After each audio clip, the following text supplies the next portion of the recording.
नमस्कार विद्यार्थियों, कैसे हो आप सब। आप सबका स्वागत है हमारे YouTube channel online school paper के अंदर। आज मैं आपके लिए लेकर आया हूँ वार्षिक परीक्षा कक्षा 7 विषय विज्ञान का मॉडल पेपर, जो आपको होने वाले विज्ञान के एग्जाम के लिए मोस्ट इम्पोर्टेंट पर्सन रहेंगे। तो आप सबसे निवेदन है कि वीडियो को पूरा देखें, चैनल को सब्सक्राइब करें। चलो वीडियो शुरू करते हैं। निम्न प्रश्न का उत्तर कोष्टक में लिखे। आगे जो प्रश्न दिए गए उनके उत्तर आपको कोष्टक में लिखने हैं। पहला प्रश्न, निम्नलिखित में से ऊष्मा का कुचालक है, यानी निम्नलिखित में से कौन सा ऊष्मा का कुचालक है। एल्यूमिनियम, तांबा, जल, आयरन। तो ऑप्शन नंबर स जल। जल के अंदर विद्युत धारा प्रवाहित नहीं होती है, तो ये ऊष्मा का कुचालक है। ये मोस्ट इम्पोर्टेंट प्रश्न है, आपको याद कर लेना। अगला, रासायनिक परिवर्तन है, यानी रासायनिक परिवर्तन कौन सा है। बल्ब का जलना, पंखे का चलना, जंग का लगना, बर्फ का पिघलना। तो ऑप्शन नंबर स जंग का लगना एक रासायनिक परिवर्तन है। जंग लगना एक रासायनिक परिवर्तन है। ऑप्शन नंबर स सही है। अगला प्रश्न, पादपों में श्वसन के लिए पाए जाते हैं। पादपों के अंदर श्वसन के लिए क्या पाए जाते हैं। कलोम, रंध्र, फेफड़े, श्वासनाल। तो ऑप्शन नंबर ब रंध्र। पादपों में श्वसन के लिए रंध्र पाए जाते हैं। ये मोस्ट इम्पोर्टेंट प्रश्न है, आपको याद कर लेना है। परीक्षा में आपको ऐसे ही प्रश्न देखने को मिलेंगे। अगला प्रश्न, पादपों में भोजन का परिवहन होता है। पादपों में भोजन का परिवहन होता है जाइलम के द्वारा, फ्लोएम के द्वारा, मूल रोमों के द्वारा, रंध्रों के द्वारा। तो ऑप्शन नंबर ब फ्लोएम के द्वारा। पादपों में भोजन का परिवहन फ्लोएम के द्वारा होता है। ऑप्शन नंबर ब सही है। वेरी वेरी इंपॉर्टेंट प्रश्न। अगला प्रश्न, सहजिन ड्रमस्टिक के बीजों का परिकीर्णन होता है। सहजिन के बीजों का परिकीर्णन कैसे होता है।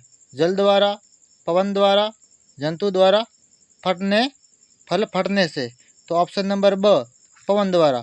सहजिन के बीजों में जो बीजों का जो परिकीर्णन है वो पवन के द्वारा होता है, हवाओं के द्वारा होता है। ये मोस्ट इम्पोर्टेंट प्रश्न है। रिक्त स्थानों की पूर्ति कीजिए। आगे हमें खाली जगह पढ़नी है। अम्ल स्वाद में खट्टे होते हैं और काम सार होते हैं वो कड़वे होते हैं। ठीक है। ऐसे परिवर्तन जिनमें नए पदार्थ बनते हैं रासायनिक परिवर्तन कहलाता है। ऐसे परिवर्तन जिनमें नए पदार्थ बनते हैं उसे हम रासायनिक परिवर्तन कहते हैं। ताप मापने के लिए प्रयुक्त युक्ति को थर्मामीटर कहते हैं। ताप मापने की प्रयुक्त युक्ति को क्या कहते हैं। थर्मामीटर। ये मोस्ट इंपॉर्टेंट प्रश्न है। परीक्षा के अंदर आपको ऐसे ही प्रश्न देखने के लिए मिलेंगे। आगे, पीतरस वसा के पाचन में महत्वपूर्ण भूमिका निभाता है। पीतरस है वो वसा के पाचन के में महत्वपूर्ण भूमिका निभाता है। वसा का पाचन कौन कौन किसके कारण होता है। पीत रस के कारण। किनके कारण। पीत रस के कारण। जंतु शाकाहारी हो अथवा मांसाहारी, अंत भोजन के लिए वो प्रत्यक्ष या परोक्ष रूप से पादपों पर निर्भर होते हैं। जंतु शाकाहारी हो या मांसाहारी हो, अनंत भोजन के लिए वो पादपों पर निर्भर रहते हैं, क्योंकि पेड़ पौधे नहीं होंगे तो दूसरे जंतु क्या खाएंगे। निम्न प्रश्न के उत्तर लिखिए। आगे जो प्रश्न है उनके उत्तर लिखने। फलीदार पादपों की जड़ों में कौन सा जीवाणु सहजीवी के रूप में पाया जाता है। तो राइजोबियम। कौन सा पाया जाता है। राइजोबियम। फलीदार पादपों की जड़ों में कौन सा जीवाणु है वो सहजीवी के रूप में पाया जाता है। तो राइजोबियम। ये मोस्ट इम्पोर्टेंट प्रश्न है, आपको याद कर लेना है। अगला प्रश्न, अवशोषण की क्रिया कहाँ संपन्न होती है। तो शूद्र आंत्र के अंदर। किसके अंदर। छोटे आंत के अंदर। ये मोस्ट इम्पोर्टेंट प्रश्न है। जब विलयन सारकी होता है तो फिनोल फथैलिन डालने पर कैसा रंग आता है। यानी जब जो विलयन होता है वो सारकी होता है तो फिनोल फथैलिन डालने पर उसका रंग कैसा आता है। तो उसका रंग गुलाबी आता है। कैसा आता है। गुलाबी रंग। ये मोस्ट इम्पोर्टेंट है। मैग्नीशियम ऑक्साइड का जलीय विलयन लिटमस पत्थर पर क्या प्रभाव डालता है। तो ये लाल लिटमस पत्थर को नीला कर देता है। क्या कर देता। लाल लिटमस पत्थर को क्या कर देता। नीला कर देता। ये मोस्ट इम्पोर्टेंट प्रश्न है। आगे, कलोम या गिल्स नामक श्वसन अंग किस जीव में पाए जाते हैं। कलोम है वो मछलियों के अंदर पाया जाता है। किसके अंदर। मछलियों के अंदर। ये मोस्ट इंपॉर्टेंट प्रश्न है, आपको याद कर लेना है। विभंग का क्या लाभ है। विभंग का क्या लाभ है। ये थर्मामीटर के पारे के तल को अपने आप नीचे गिरने से रोकता है। यानी विभंग क्या होता है। थर्मामीटर के अंदर जो पारा पाया जाता है उसको अपने आप नीचे गिरने से रोकता है। ये मोस्ट इंपॉर्टेंट प्रश्न है। आगे, अगला प्रश्न, पादप अपना भोजन किस प्रकार बनाते हैं। तो पादप सूर्य के प्रकाश एवं क्लोरोफिल की उपस्थिति में भूमि से प्राप्त जल एवं खनिज तथा वायुमंडल से प्राप्त कार्बन डाइऑक्साइड की सहायता से अपना भोजन बनाते हैं। भोजन निर्माण का कार्य मुख्यतः पादपों की हरी पत्तियों में होता है। कहाँ होता है। पादपों की हरी पत्तियों के अंदर। ये मोस्ट इंपोर्टेंट प्रश्न है। अगला प्रश्न, पोषक व पोषण में अंतर कीजिए। पोषक और पोषण में क्या अंतर है? तो भोजन के घटक जैसे कि कार्बोहाइड्रेट, प्रोटीन, वसा, विटामिन एवं खनिज, ये सब पोषक है, जबकि सजीवों द्वारा इन पोषकों को ग्रहण करने की जो विधि होती है उसको पोषण कहते हैं। ग्रहण करने की विधि को तो पोषण कहते हैं और पोषक जो तत्व होता है उसको पोषक कहते हैं। ये मोस्ट इंपॉर्टेंट प्रश्न है, आपको याद कर लेने। ऐसे ही प्रश्न आपको देखने को मिलेंगे। अगला, वमन के समय भोजन विपरीत दिशा में किस प्रकार जाता है? वमन मतलब उल्टी के समय। तो वमन के समय भोजन विपरीत दिशा में आमाशय में होने वाली कर्माकुंचन गति के कारण जाता है। किनके कारण? कर्माकुंचन गति के कारण।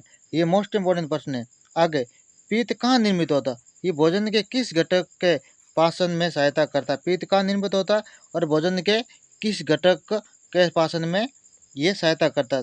ये पित्त यकृत से निर्मित होता है तथा ये एक थैली पित्ताशय में संग्रहित होता रहता है। पित्त रस वसा के पाचन में सहायता करता है। ठीक है, तेलीय पदार्थ हो, घी जैसी चीजों के लिए। ये मोस्ट इंपोर्टेंट प्रश्न है। ऊष्मा सालक तथा ऊष्मारोधी प्रत्यय के दो दो उदाहरण बताइए। यानी ऊष्मा सालक पदार्थ और ऊष्मारोधी के दोनों दो दो में उदाहरण बताने। ऐसे ही प्रश्न आपको परीक्षा में देखने के लिए मिलेंगे। आपको याद कर लेना है और अपने दोस्तों को भी बताना है।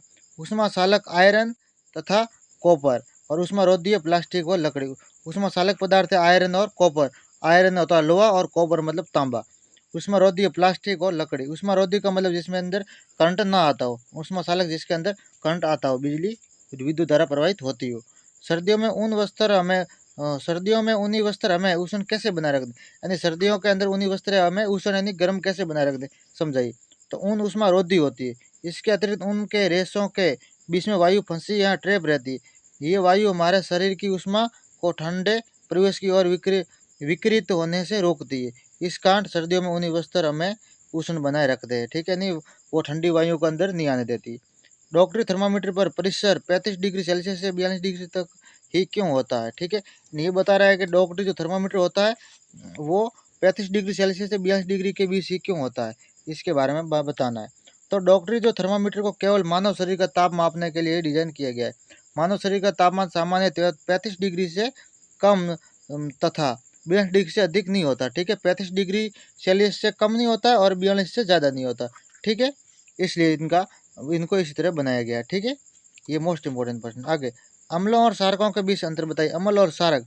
तो अम्ल ऐसे पदार्थ जो स्वाद में कड़वे होते हैं और जो स्पर्श करने पर साबुन जैसे लगते हैं, क्षारक कहलाते हैं। यानी यहाँ बताइए कि क्षारक ऐसे पदार्थ जो स्वाद में कड़वे होते हैं और जो स्पर्श करने पर साबुन जैसे लगते हैं, क्षारक कहलाते हैं। ये क्षारक लाल लिमिटेस को नीला कर देते, लाल को क्या कर देते, नीला। और अम्ल ऐसे पदार्थ जो स्वाद में खट्टे होते हैं, अम्ल कहलाते हैं, और नीले को लाल करते हैं। लीले लिमनिस पत्थर को क्या कर देते हैं, लाल। ठीक है, आगे, उदासीन विलयन से आप क्या समझते हैं? उदासीन विलयन ऐसे विलयन जो लाल अथवा नीले लिमनिस पत्थर के रंग में परिवर्तन नहीं करते तथा उदासीन विलयन कहलाते हैं। यानी न तो उदासीन विलयन वो होता है, न तो अम्लीय होता है, न क्षारीय होता है, उसके रंग में कोई परिवर्तन नहीं होता। ऐसे पदार्थ न तो अम्लीय होते हैं और न ही क्षारकीय होता है। ये मोस्ट इंपोर्टेंट प्रश्न। आगे, समुद्र समीर तथा थल समीर की परिभाषा लिखी। समुद्र समीर और थल समीर। तो समुद्र समीर समुद्र की ओर से स्थल भाग की ओर चलने वाले वायु समुद्र समीर कहलाते हैं। यानी समुद्र से स्थल की ओर चलने वाली वायु को समुद्र समीर कहते हैं और थल समीर स्थल भाग से समुद्र की ओर चलने वाली वायु को थल समीर कहते हैं। यानी स्थल यानी समुद्र की ओर चलने वाली वायु होती है, उसे तो हम थल समीर कहते हैं। और समुद्र से धरती की ओर चलने वाली वायु होती है, उसे हम समुद्र समीर कहते हैं। ठीक है, यानी समुद्र समीर उसे कहते हैं जो समुद्र से स्थल की ओर जाती है, और थल समीर उसे कहते हैं जो स्थल से समुद्र की ओर जाती है। ये मोस्ट इम्पोर्टेंट क्वेश्चन है।